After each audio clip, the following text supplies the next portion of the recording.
Hello and welcome to Marbella with him and her. He is PJ Lopez and she is Hannah Murray.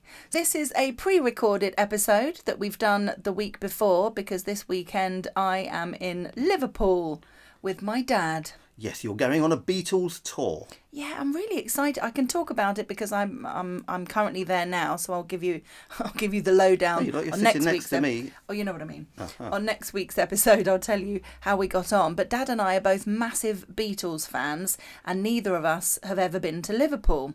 So we decided now was the time, and we're staying in an Airbnb opposite the Cavern Club. Which you then recommended nobody stays opposite the Cavern Club in an Airbnb because it's so noisy. Yeah, it's all stag party central apparently, so that'll be fun. Yes. And on the Friday night, we've already booked to go to the Cavern Club because there is a Beatles tribute that night, which will be brilliant. Yes, and you are quite into tributes for the Beatles, because obviously you can't go and see the Beatles anymore because they're not all here. Yeah, I've been to see a few. Dad and I have been to see a And couple at the Sala. You took me to one. We went to see the Bootleg Beatles at the Starlite. Yeah, they were brilliant. It would have been a better experience. I remember now, it was during COVID, and he encouraged everybody to. So the one that was playing John Lennon said, "Come on, everybody, get up and dance." And then you weren't allowed. No, the security came around and said, "No, sit down." You weren't allowed to stand up. So when you took your mask off to have a drink, and they came around and told you, I mean, wow. Would we ever put up with that again? It was a joke, wasn't it? It was ridiculous. It was a good example of what happens when you've got things that haven't happened before. The power that some people get and the extent that they would go to implement that, the security were just like they were on drugs. If you did something that was slightly that they didn't like, they were on you and they were pointing at you and shouting at you and intimidating you. You could move your mask away to have a sip of drink, but if you didn't put your mask back over your mouth again, immediately they were there. Oh, mascarilla, telling you to put them back on. It was crazy. Yeah. So, thankfully, that's all finished. Thankfully, yes. So really looking forward to going to Liverpool. Well, this is a pre-record. When this goes out, we might all be masked up. Might be a new pandemic. Stop it. Don't joke about that. So we're going to do ferry, cross the Mersey, everything. Good. Yes. Enjoy.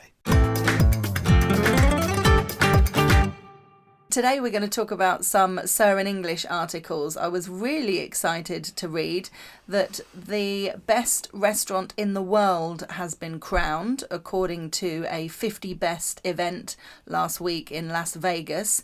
And the best restaurant in the world is a 3 Michelin star restaurant in Barcelona.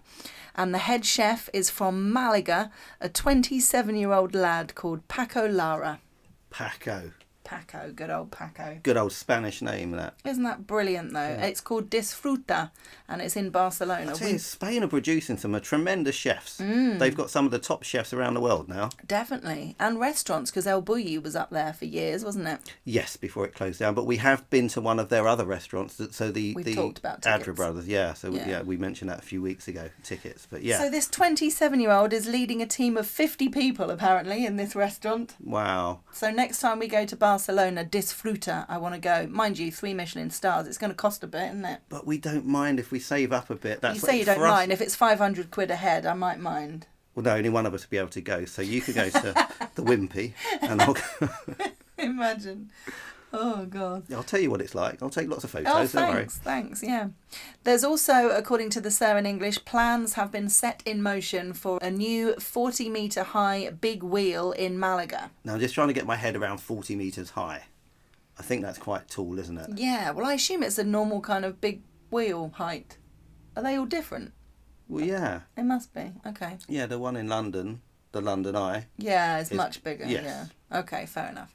Anyway, 40-metre high big wheel in Malaga. There's going to be spectacular views of the city and the port. It's in a similar location to the one they had from 2015 to 2019. Yeah. Slightly different location though, but I love a big wheel. Great way to see a city and get some nice views and pictures, especially when the weather's nice. Have you ever been on the London Eye? Yeah, 2 or 3 times. Rained every time. Never been on. Oh. Never. And I thought it had gone. I told you the other day, I said it's not there anymore. Yeah, no, it is I'm there. sure I read an article that said they've taken it to Loch Lomond. But apparently, although it was sort of true and not true, it hasn't moved at all, and it's going to be there for the next 4 years, at least. Well, we need to go next time we're in London. Yes, please. Definitely. VIP Hopefully. experience. Really? I don't know. Or we can take our own bottle. I don't know if you can, actually. No, maybe. I don't know. We need to look into it. We wanted to talk about mosquitoes. Aha. You're a bit of a ninja. If anybody has seen The Karate Kid, Mr. Miyagi, he's got his chopsticks and there's a fly going zzz, zzz, and he gets his chopsticks and he goes zzz, and catches it with his chopsticks. And this, like, throughout, that's what Daniel-san is trying to do. And so there was a mosquito in the bedroom the other night going zzz, zzz, and Hannah just got her fingers went zzz, and literally caught it in her two fingers like a ninja. So she is now the mosquito ninja. I don't mind hiring her out. We can discuss rates. Oh no, let's discuss what? Rates. Oh.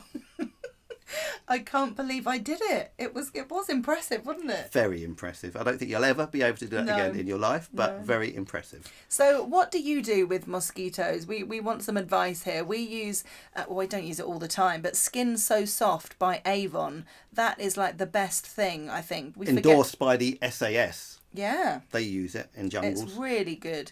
Better than any citronella thing I've found. You can buy citronella candles, citronella bracelets. Well, I do that, and then you just see the mosquitoes hovering above them. Yeah.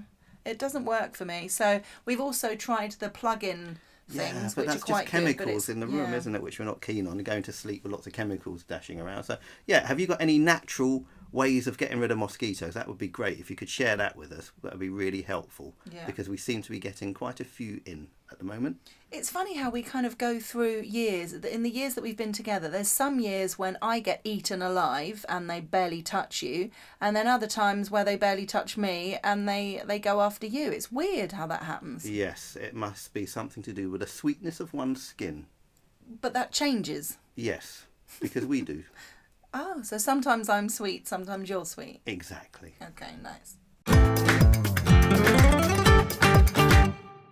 We watched Back to Black the other night, the film about Amy Winehouse. We absolutely loved it, didn't we? It taught me so much about her life and about her music and background. I had no idea about any of it. Really, really enjoyed it. Kudos to the girl who played Amy Winehouse. What a voice. What an incredible voice. So many times you forgot that it wasn't Amy Winehouse. You thought you were watching a documentary. It's so sad because she was a huge, huge talent from when she was 18. I think it started really showing her when she was 18, didn't it?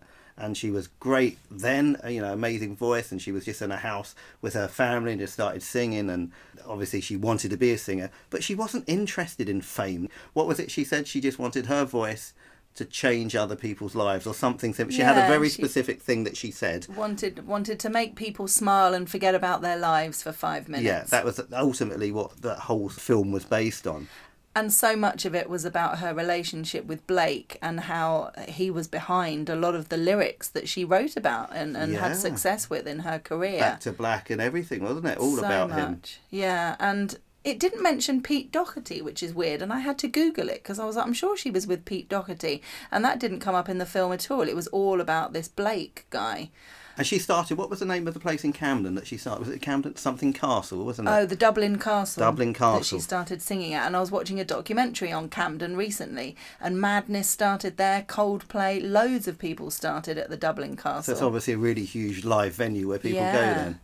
It was really, really interesting. Obviously, you never know with these things how much of it is actually true or not. I think a lot of her friends have spoken out in kind of rubbishing parts of the film. Her father is an interesting character, to say the least. So, like The Crown, I guess, not comparing the two, but, you never know how much of it's true. But it's a very entertaining... Queen of Soul, wasn't she? Yeah, very entertaining film. If you like Amy Winehouse and her music, then you will love this. Yeah, and it just reminded us, because she was 27 years old when she died, having just been sober for so long. She went and got clean. Basically, she split up with Blake when he was in jail, because he got clean. And no, he split up with her. He split up with her, It was always him finishing with her, wasn't it? But it's because he got clean, and she wasn't. She was still sort of being a bit wild and stuff. She'd just done a gig at Glastonbury where she was all over the place. And he said he's clean, doesn't want to get back into that lifestyle. And she got herself clean after that and was sober for a long time. And then just one night was obviously they didn't tell us. They didn't tell you exactly what happened. But she she'd been just drunk sober herself for a while, to death, and then basically. I remember so vividly when it happened, when she died. People said, oh no, she's part of the 27 Club. The likes of Jimi Hendrix, Jim Morrison, Janis Joplin, Kurt Cobain, all died at 27. All big music rock stars. Really, really sad. What a tragic end for so much talent.